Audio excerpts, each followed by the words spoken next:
வணக்கம் உறவுகளே, இன்றைக்கு நாங்கள் தட்டு வடை செய்ய போகிறோம். தட்டு வடை செய்கிறதுக்கு என்னென்ன பொருட்கள் தேவை என்றதை காட்டுறேன், வீடியோ பாருங்கோ. தட்டு வடை செய்கிறதுக்கான மாவு குழைக்கிறதுக்கு நான் எடுத்து வச்சுருக்கிறது 500 கிராம் கோதுமை மாவு, 150 கிராம் உளுத்தம்பருப்பு ஊற விட்டு கழுவி எடுத்து வச்சுருக்கிறேன். அதில் அரைவாசியை மிக்சியில் அடித்தும் எடுத்து வச்சுருக்கிறேன். அடுத்தது கருவேப்பிலை ஒரு கைப்பிடி, பெருஞ்சீரகம் ஒரு கைப்பிடி, துண்டு மிளகாய் 50 கிராம், உப்பு தேவையான அளவு எடுத்து வச்சுக்கிறேன். இப்போ பாருங்க எப்படி செய்கிறன்றதை காட்டுறேன்.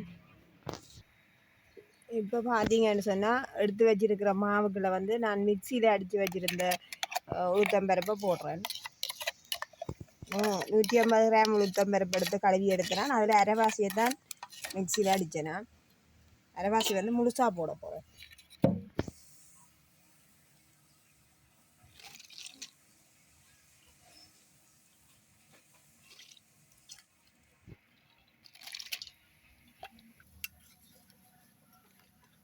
இப்போ எடுத்து வச்சுருந்த கருவேப்பிலை பெருஞ்சீரகம் எல்லாத்தையும் போடுவோம்.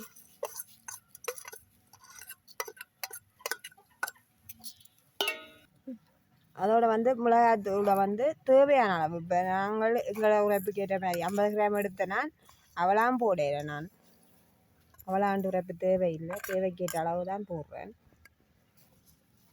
உப்பும் தேவையான அளவு போடுவோம்.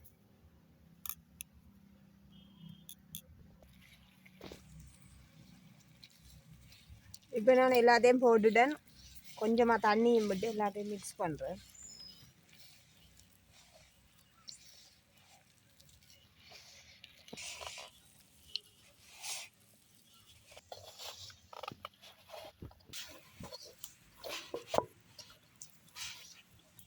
இப்போ பார்த்தீங்கன்னு சொன்னால் மாவை இந்த பருவத்தில் குழைச்சிட்டேன்.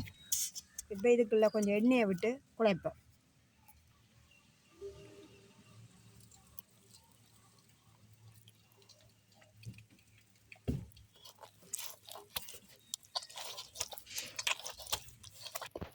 இப்போ பார்த்தீங்கன்னு சொன்னால் மா குழைச்சாச்சு பாருங்க.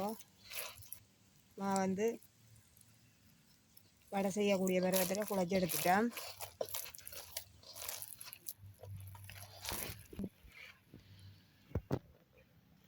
இப்போ பார்த்தீங்கன்னு சொன்னால் நாங்கள் தட்டு வடை தட்டுறதுக்காக இந்த உருண்டை சைஸில் இந்த மாவை செய்து எடுக்க போகிறோம்.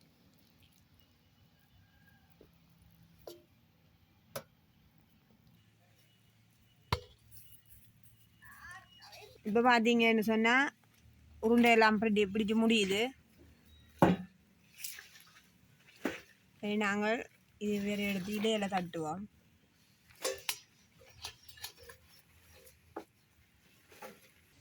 இப்போ பார்த்தீங்கன்னு சொன்னால் ஒரு பூவரசு இலையை எடுத்துருக்குறேன்னா இலையில எண்ணெயை தடவிட்டு உருண்டை எப்படி எடுத்து இதை வச்சுட்டு இப்படி தாப்புவோம்.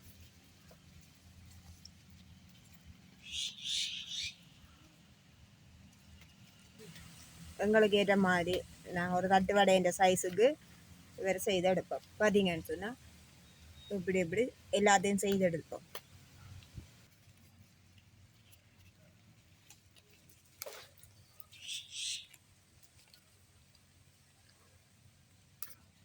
இப்போ பார்த்தீங்கன்னு சொன்னால் இப்படி எல்லாத்தையுமே செய்து எடுப்போம். இப்போ பார்த்தீங்கன்னு சொன்னால் வடையெல்லாம் செஞ்சுட்டோம். இங்கே பாருங்க, இலையில இப்படி எல்லாத்தையும் செய்து எடுத்துட்டோம். இனி நாங்கள் சட்டியை வச்சு எண்ணெயில் பொரிச்சு எடுப்போம். இப்போ நாங்கள் அடுப்பை பற்ற வச்சுட்டோம். அடுப்பில் தாச்சி வைப்போம்.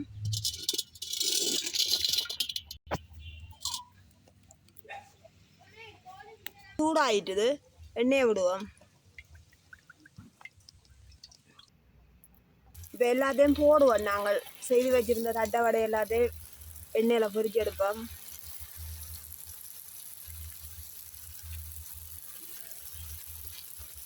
இப்படியே எல்லாத்தையும் போட்டு பொரிச்சு எடுப்போம். முதல்ல இப்படியே பிரட்டி போட்டு எடுப்போம். கன நேரம் பொரிக்க தேவையில்லை.